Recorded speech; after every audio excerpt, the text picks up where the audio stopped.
Another one is that today we're going to talk about fictional narrative introduction. So we're going to talk about how you can make a good books and you can know what that good book talking about. Not like the main part of it. So the main part of normal books is the chapter, dialogue, setting, plot, and point of view. And all the books will have that. So we're going to start from top to the bottom. And we're going to talk about dialogue closely, a little bit closely, and we're going to have some examples. Because chapter, it can be any name, like Sheriffin or anything. So we're going to talk about first. So in chapter, there's two kinds of chapter. The first one is major chapter. Major chapter.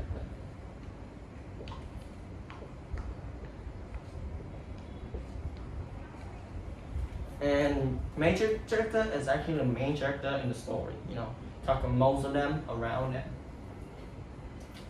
Second is called the minor character.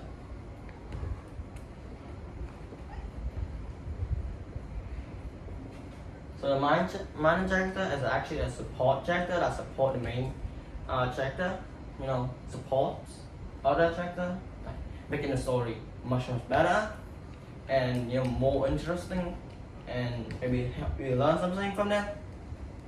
Something that like sacrifice. Yeah, like that. So next one we talk about dialogues. So I'll tell you that I'm gonna make some example about dialogues. And you can use dialogues more specific so they can know better about what you're talking about. Okay, so dialogue is just talking between yourself, or maybe two characters talking together, or maybe a group. Okay, so we're gonna talk about like something. Okay, I have a first example of dialogue. So I'm gonna say two sentences of word, and you say which one is better, right? Okay. First one is, "You broke it," Tommy said. So in this sentence, there's it's like the thing, like this. You broke it. And then comma, Tommy said.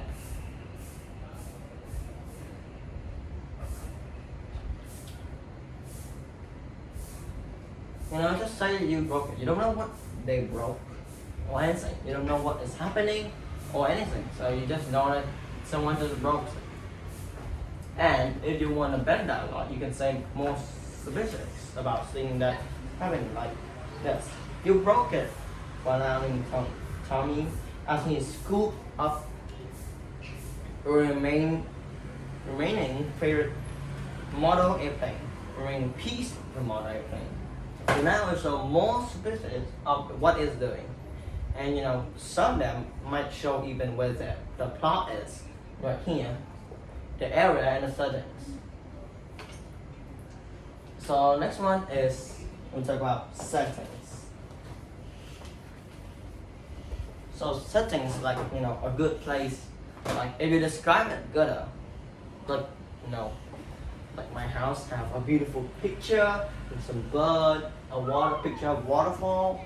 I like shining down the camera, looking nice. That would be a good sentence you tell them.